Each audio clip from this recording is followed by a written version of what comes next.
welcome to another unboxing on GES. So today we're looking at the newly released PlayStation Classic. So this retro console has just been released, and I know it's quite hard to find because I think the first batch has already been sold out.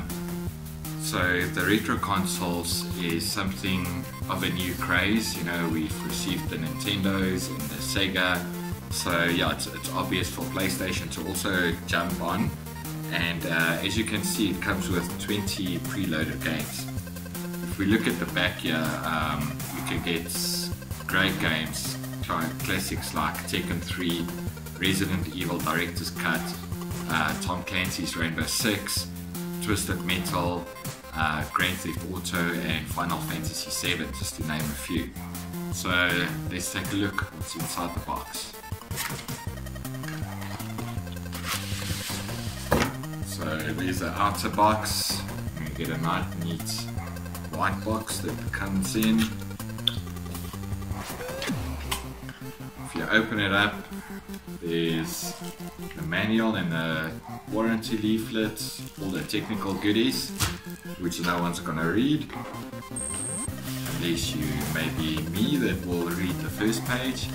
Some people might read the whole thing, maybe if you're insomniac. So then you get it in this box. There's the actual unit. You can see it's actually so nice and cute, so tiny. Let's open it up. So let me just put the console here for later. Sometimes you need a degree to just open up these boxes. Okay, so opening the outer rim, then you see like all the extra goodies it comes with. So first off, I can see it comes with its own HDMI cable, which is great. You know, it's always handy to have HDMI cables these days. Next up, we have a USB cable. So it doesn't use the Type-C, it uses the mini USB type port. And here we've got the classic controller, so you actually get two with them, with the console, which is great. So you can straight away play co-op.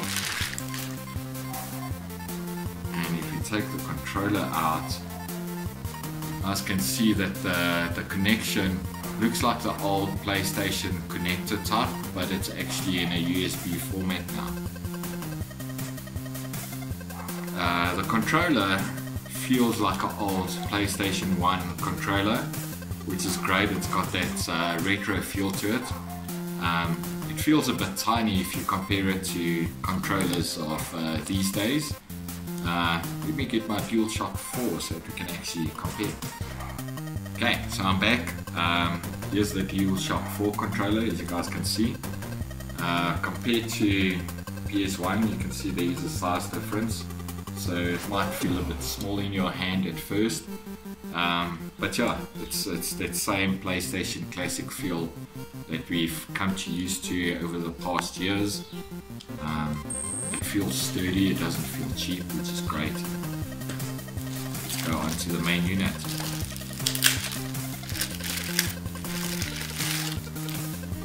So if we take the unit out, it's very light. So I can't imagine that there's a lot going on in here. So at the top we've got like the same buttons that we used to get on the PS1 console. So there's an open. Guess we'll have to see when we put it on what that open button does. There's a reset button. We all knew and loved that reset button, and obviously your power button.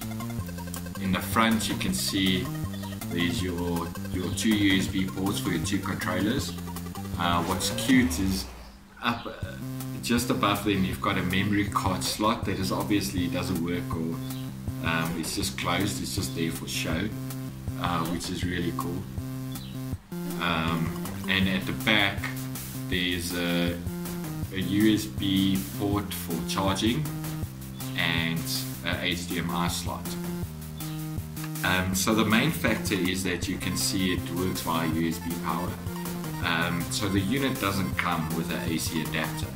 So they say you have to use your cell phone AC adapter to actually power the unit, which, you know, in a way can be seen as an upside and a bit of a bummer, because now you have to have an extra cell phone charger lying around to be able to use it, or just steal someone's, you know, someone who's got too many cell phones lying around. Yeah. So yeah, all in all, the unit does look really cool. It's got that retro look and feel to it. It's even got the old PlayStation logo there on the top. So yeah, please look out for our review going up on our site after we've checked out some of these games. Catch you all later. Cheers.